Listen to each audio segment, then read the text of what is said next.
Hi, I'm Louise and Celesta. I'm from the Sink First Nation. I'm originally from the Cooks Ferry Band in Spence's Bridge. Um, I was born in Ashcroft, but I've lived in Sink First Nation or Chuchwa since 1974, and I've lived there most of my life. So I married into the band. Just little brief history of my childhood. Like I said, I was born in Ashcroft, and I actually attended the residential school in Lytton, St. George's Indian School, for 8 years, and I was in foster care for the other 4 years. So through right to my teenage life, I've been haven't been connected with my family, but I grew up going back and forth to different relatives during the summer and Christmas, and going to the ranch. And I recall a lot of the things around. I never had issues about diabetes until later years, but throughout my childhood, I know I did have problems with food and eating and that. So I ate a lot of traditional foods when I did go home, and then in Indian school we didn't eat as many. So I think there was a lot of drastic changes in my eating habits. But I never considered myself someone that would ever get diabetes, type 2 diabetes. I have type 2 diabetes, and so I never expected to get it. And I end up getting, I think, symptoms in 2006 and 2007. Because throughout my early years, I never had any problems until I think it started to happen after my first child was born, and I started to gain a lot of weight. And so in around 2007, I started getting symptoms with my legs swelling and getting sick a lot. Like every year I'd get the flu really bad, and it'll last for weeks and weeks, sometimes months. And I never understood it. That was tied to having diabetes.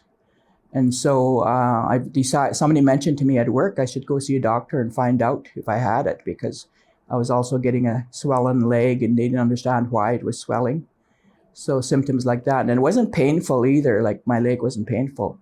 So at work I made an appointment and went to a young doctor because I guess I had diabetes for a while, because they call it pre-diagnosed.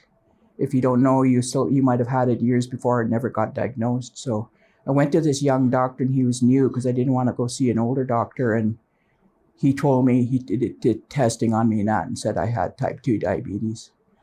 And my blood sugar was really high. I think he said it was around 14.2 or something like that.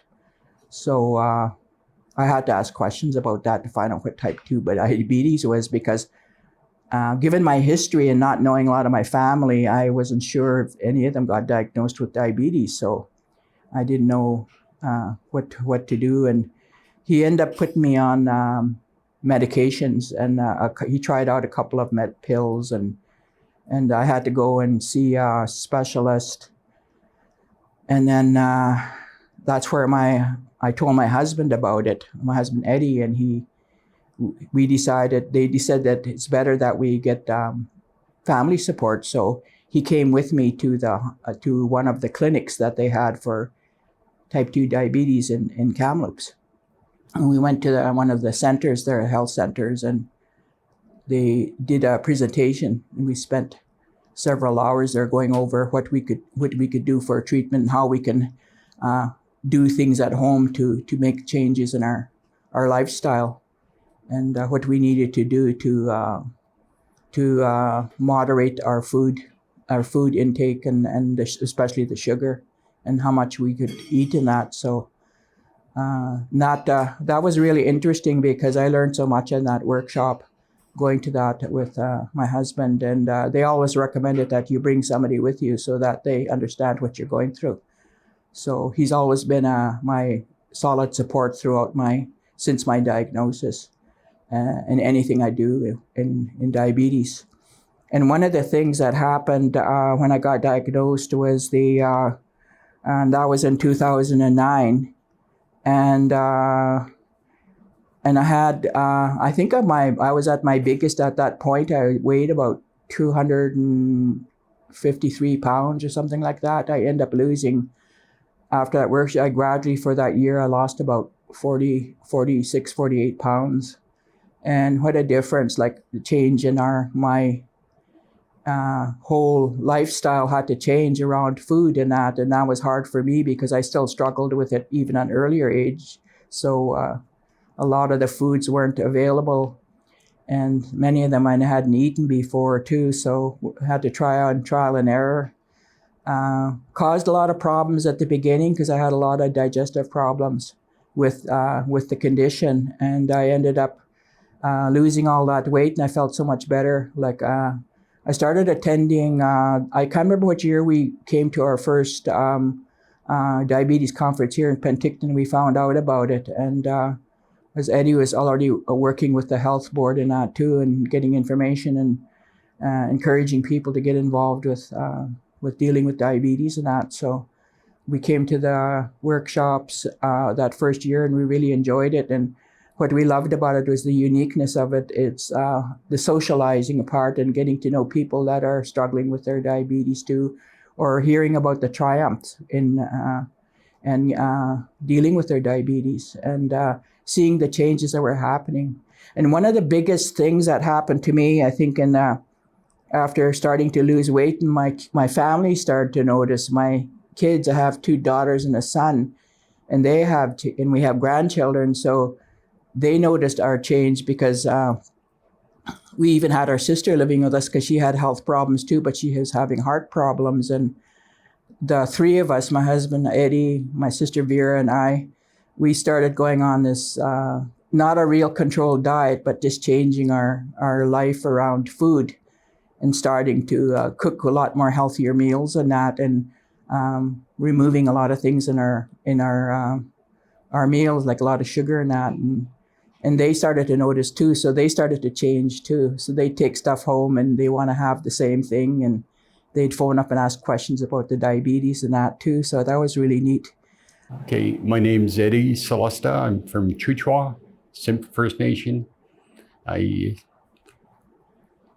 really thankful that they have this conference year after year after year, and I'm one of the big supporters. I sit on the health board for our band, and I've been a big supporter and of it. But my history with diabetes is my grandmother was one of the first ones I knew that had diabetes a long time ago, and we didn't really know what it was, what was affecting her. But then my dad got it. Then my 2 older siblings, my sister and my brother, they both had it.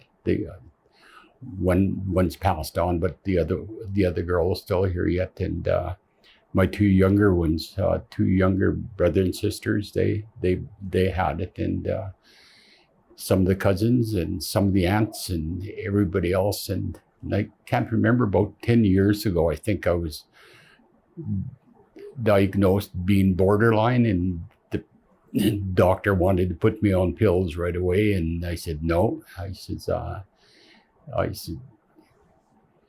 I want to know what I have to do to make a change, because my life has been pretty good up to that point. And so I said, you're going to have to work with me over this next time. And so she said, we'll do the needle, or I forget what you call it, blood tests every 3 months. They set me on the schedule. Every 3 months I had to do the blood tests.